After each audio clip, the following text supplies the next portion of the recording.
Bonjour à tous et bienvenue dans cette nouvelle émission de Bonjour chez vous. Nous espérons que depuis le début de la semaine, vous vous êtes connectés à différentes émissions que nous avons pu vous proposer jusqu'à présent. Des émissions qui, moi, personnellement, j'ai trouvé très bénissantes et j'espère que vous aussi. Aujourd'hui, on parle de la volonté de Dieu. Sais-tu discerner, la volonté de Dieu pour ta vie au milieu de tous les projets qui se présentent à toi? Sais-tu savoir où est-ce que Dieu t'appelle à être? C'est le sujet dont je vais pouvoir discuter aujourd'hui avec deux grands hommes de Dieu, Omer et Pasteur Elijah. Bonjour à vous deux. Ça fait plaisir d'entendre ça. Merci Nadine. Mais ça fait plaisir de le dire parce que c'est la vérité. Ça fait plaisir de le dire parce que c'est la vérité. C'est vraiment la vérité. Deux hommes de Dieu que je respecte beaucoup. Merci. Et Pasteur Elijah, tu as fait avec nous une émission lundi sur le cultiver la présence de Dieu, une très très belle émission. Et aujourd'hui, tu vas faire un conseil du coach. Oui, conseil du coach, encore là, parler de comment discerner la volonté de Dieu pour votre vie. Oui, comment discerner la volonté, parce que c'est une question qu'on se pose. Des fois, on ne sait plus par où y aller. Tous les projets nous semblent bons. Est-ce que Dieu m'appelle là ou est-ce que Dieu m'appelle à gauche ou à droite? Ça peut être des fois, on peut être confus vraiment et c'est important de savoir discerner cette volonté. Et tu vas pouvoir... Surtout avec toutes les voix étrangères. Oui, tu vois, j'avais dit que la profondeur, je sens déjà, juste en intro, la profondeur. On va pouvoir avoir ça tout à l'heure avec toi, Pasteur Elijah. Mais avant, on va commencer avec toi, mon cher époux. Tu es prêt? Toujours. Toujours prêt. On va commencer avec Omer dans la pensée du jour.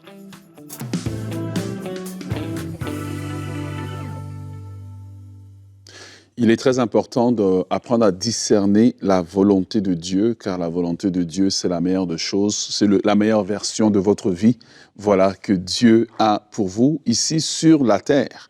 Matthieu chapitre 6, le verset 10, curieusement, lorsque les disciples demandent à Jésus de leur apprendre à prier, Jésus leur dit, eh bien, lorsqu'ils prient dans le Notre Père, au verset Matthieu 6, 10, ils doivent dire que ton règne vienne, que ta volonté soit faite sur la terre comme au ciel. Donc Jésus a emmené les disciples, en fait, a emmené le sujet de la volonté de Dieu au centre de leur vie, au centre de leur vie, même de prière, parce que la prière, pour un juif, était la chose la plus importante. Il dit, au cœur de cette prière, une fois qu'on a sanctifié le nom de Dieu, une fois qu'on a souhaité que son règne vienne, eh bien, la seconde chose qui vient, ce n'est pas de lier l'ennemi, ce n'est pas de demander du pain, mais c'est de prier que la volonté de Dieu, qui va affecter tout le reste de notre vie, soit manifeste dans notre vie. Alors, question, pourquoi est-ce que la volonté de Dieu est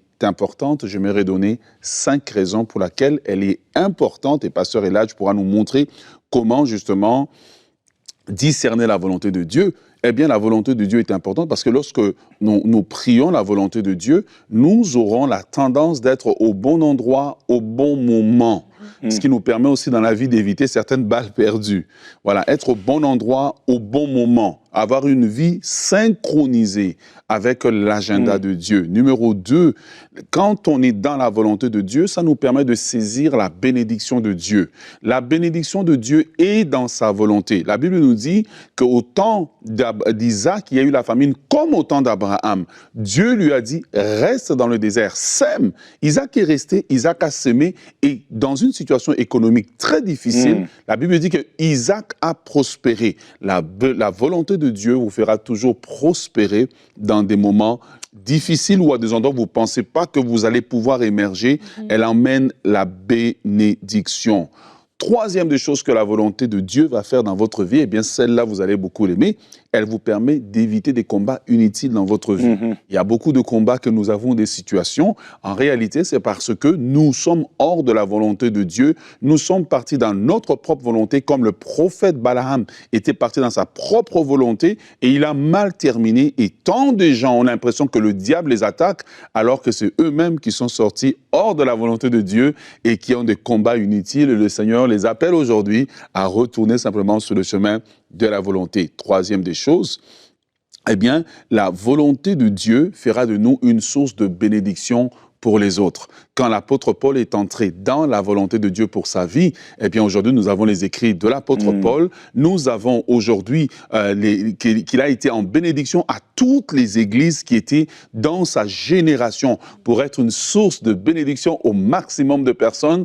Priez que la volonté de Dieu se manifeste dans votre vie, marchez dans la volonté de Dieu et finalement, la volonté de Dieu permettra au plan et au projet de Dieu dans votre vie et dans votre génération de s'accomplir au travers de vous. Vous deviendrez un instrument. Et Marie pria ce jour-là lorsque l'ange lui a annoncé la bonne nouvelle. Il a dit qu'il me soit fait selon la volonté de mon Seigneur. Que cela soit votre partage. Amen, amen. Merci beaucoup pour cette belle pensée. C'est vrai, Marie a dit qu'il me soit fait selon sa volonté. Et c'est une prière à faire, en fait, une déclaration à faire devant les situations. Seigneur, quelle est ta volonté pour moi? Parce que comme Omer l'a dit, et on va en parler aujourd'hui, c'est que Dieu a une volonté pour chacun de ses enfants. Dieu a une volonté pour vous. Et il y a des choses, des projets peut-être qui peuvent se présenter devant vous, qui sont aussi bien. Mais tant que vous n'êtes pas dans la volonté parfaite de Dieu, ça peut être compliqué. On peut, comme tu l'as dit, avoir des combats inutiles ou ne pas tout simplement briller autant et être vraiment où Dieu nous veut, donc maximiser même tout ce qu'on est en train de faire. Je pense à Philippe, lorsqu'il va voir cet eunuque éthiopien, ça semble bizarre, ça n'a pas l'air d'être de la volonté de Dieu. Il est là dans le désert, etc. Parce qu'aujourd'hui, des fois, on pense que la volonté de Dieu, c'est que tout ce qui est flashy, qui a beaucoup de rayonnement, etc. Mais alors que Philippe est là, le fait qu'il ait rencontré une seule personne, cet eunuque éthiopien, ben voilà, il a pu annoncer l'évangile et l'évangile est arrivé jusqu'en Éthiopie. Et des fois, il y a certaines personnes, peut-être vous êtes dans une saison où vous êtes dans la volonté de Dieu, mais ce n'est pas aussi extravagant. Vous êtes dans la volonté de Dieu, mais la volonté de Dieu, c'est de vous occuper de vos enfants. Vous êtes dans la volonté de Dieu, mais la volonté de Dieu, c'est d'être dans un département à l'église peut-être qui est plus discret. C'est peut-être au travail, c'est peut-être au niveau de votre famille de briller au sein de votre famille qui ne connaît pas le Seigneur. Et ça n'a pas l'air flashy, mais parce que vous êtes dans la volonté de Dieu, il y a une résultante en fait qui va sortir de là. Et vraiment, soyez encouragés à demeurer ferme dans cette volonté, même si ça n'a pas l'air extraordinaire. Et notre verset du jour aujourd'hui se trouve dans Éphésiens, le chapitre 5, le verset 17. Éphésiens 5, 17, un verset qui m'a fait sourire lorsque je l'ai lu encore hier. C'est pourquoi ne soyez pas déraisonnables, mais comprenez ce que le Seigneur attend de vous. C'est pourquoi ne soyez pas déraisonnables, mais comprenez ce que le Seigneur attend de vous. Et dans ce verset, on comprend que si on n'est pas dans la volonté de Dieu, si on ne veut pas recevoir, on ne veut pas chercher à discerner, parce qu'aujourd'hui on parle de discerner sa volonté, on est carrément déraisonnable. Dans d'autres versions, ça dit stupide en fait, quand on ne recherche pas la volonté de Dieu. Personne ne veut rebondir sur ce que j'ai dit. Ok, d'accord. En fait, je rebondis sur ce que tu as dit précédemment. Parce que c'est vrai qu'aujourd'hui, la tendance, c'est la volonté de Dieu. Je suis sur une grande plateforme, je suis sûr. Mais en fait, Dieu a besoin de toutes sortes de personnes à toutes sortes d'endroits.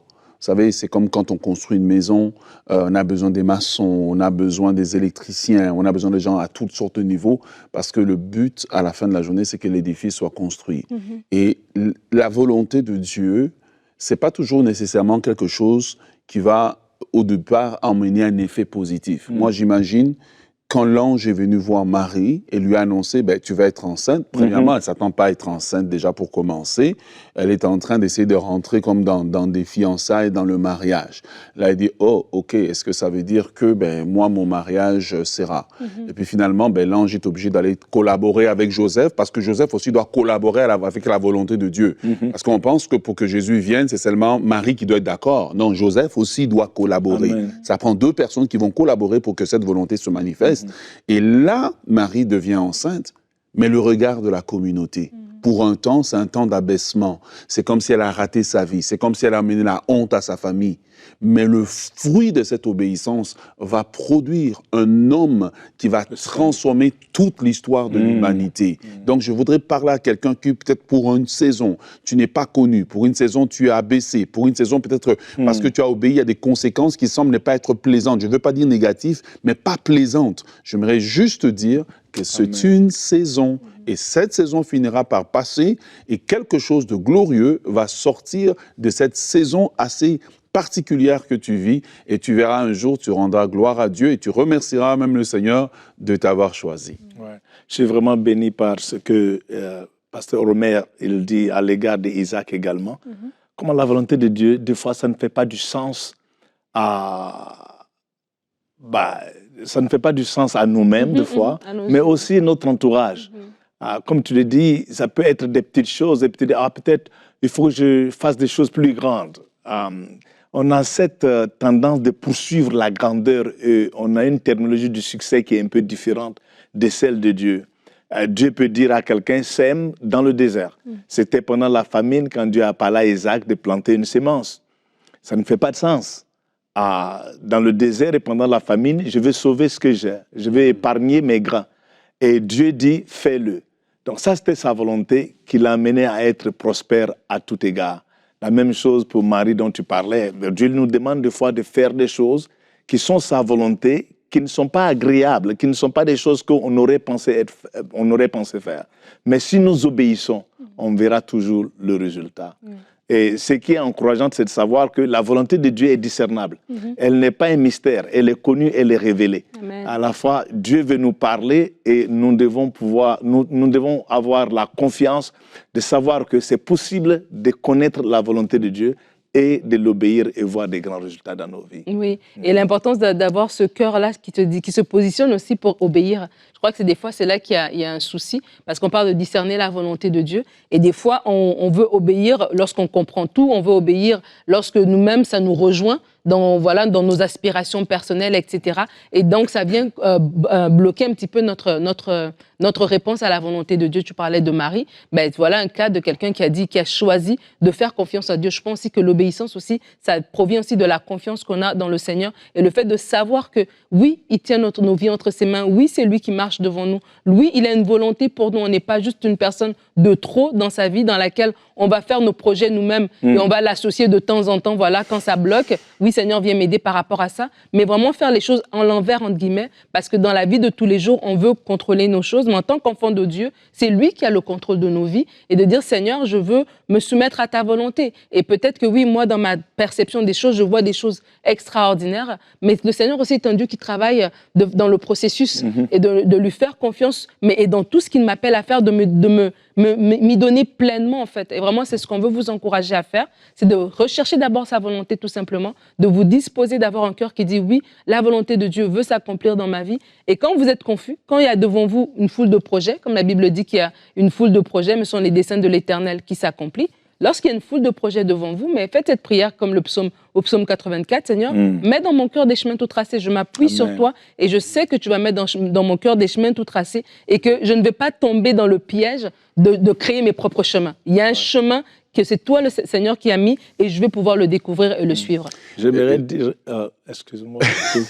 J'ai dit deux hommes de Dieu, vous avez vu, Pasteur deux Romain, hommes de Dieu. Mon aîné, vas-y. En fait, j'aimerais rebondir sur ce que tu viens de dire parce que c'est très important. Dieu nous a donné un cerveau. Dieu nous a donné un cœur, il nous a donné de l'intelligence. Et Dieu s'attend à ce que nous puissions planifier notre vie. Dieu, nous ne sommes pas assis de façon oisive. Non, nous prions, nous allons à l'église, mais nous devons planifier notre vie. Et voilà pourquoi le proverbe dit « Il y a dans le cœur de l'homme plusieurs projets ». Et remarquez que le proverbe ne dit pas que ces projets sont mauvais. Donc, je planifie ma vie jusqu'à ce que ma vie rencontre la volonté de Dieu et j'ajuste. Ça, c'est juste ce que j'aimerais rajouter parce qu'on croise beaucoup de chrétiens qui ne veulent pas entreprendre en fait. Mais c'est très important de comprendre que nous devons avoir des projets, des plans, jusqu'à ce que je sais qu'à un moment donné, mes plans et mes projets vont rencontrer la volonté de Dieu et cette volonté est la préséance. On va aller dans la même direction. La Bible dit que Dieu ordonne les pas du juste et il tourne toutes choses aussi pour le bien de ceux qui aiment Dieu. Donc, comme pasteur disait, c'est vrai qu'il faut avoir la liberté de pouvoir entreprendre, mais avec toujours la pensée en arrière que Dieu est en train de guider mes pas. Juste à ajouter à ce que je voulais dire premièrement, rapidement, c'est le fait que nous devons être sincères. Parce que des fois, on connaît la volonté de Dieu, mais on ne veut pas la faire. On préfère faire la nôtre parce que c'est plus attirant. Les gens vont nous applaudir, on a l'air de réussir plus. Donc, il faut être sincère à savoir... Ça, c'est vraiment moi qui le veux. Je le mets de côté et je choisis la volonté de Dieu, comme Jésus-Christ l'a fait dans le jardin de Gethsémane. Pas ma volonté soit faite, soit la tienne soit faite. Et c'était pour prendre la coupe de la souffrance à la croix. Amen. Amen. Un très bon point. Donc, Pasteur Elage, on va rester avec toi. Tu vas nous enseigner à comment discerner la volonté de Dieu dans le conseil du coach.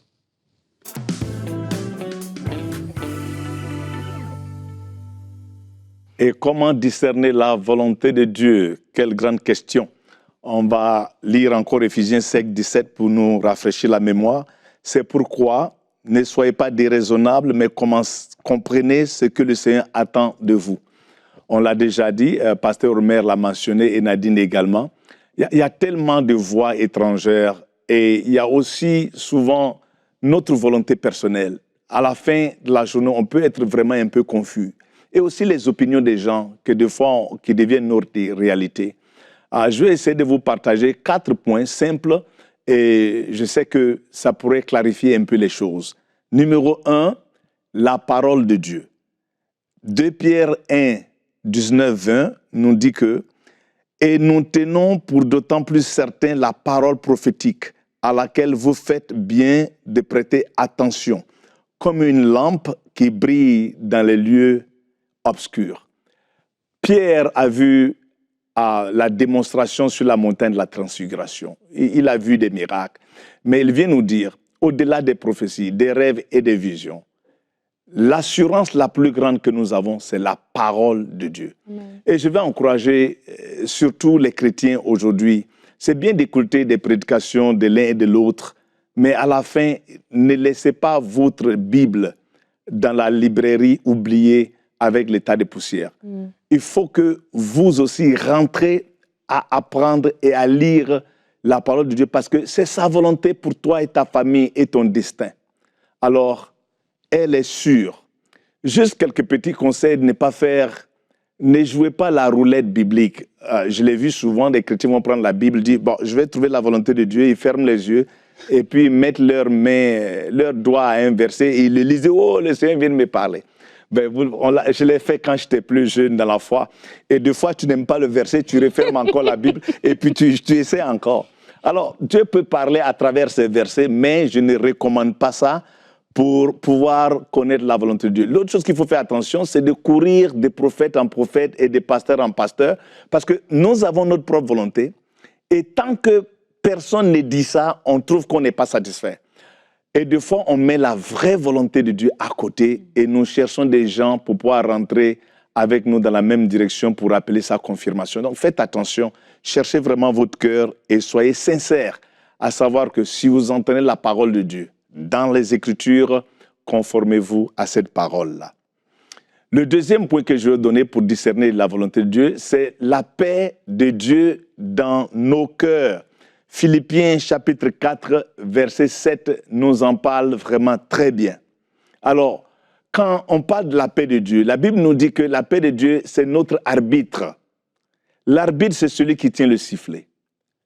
Des fois, on veut rentrer dans peut-être des affaires ou dans des contrats ou même dans des relations. Tu es en train de chercher une femme ou un homme ou simplement quelle voie prendre pour le projet que tu es en train de poursuivre. Des petites choses simples aussi.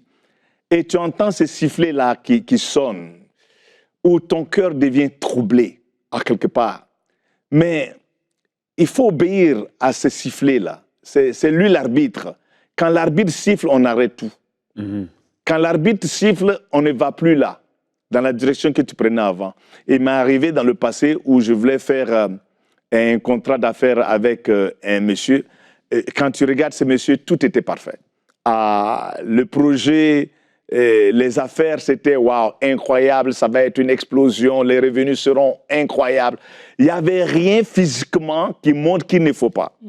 Mais à l'intérieur de mon cœur, je me sentais troublé.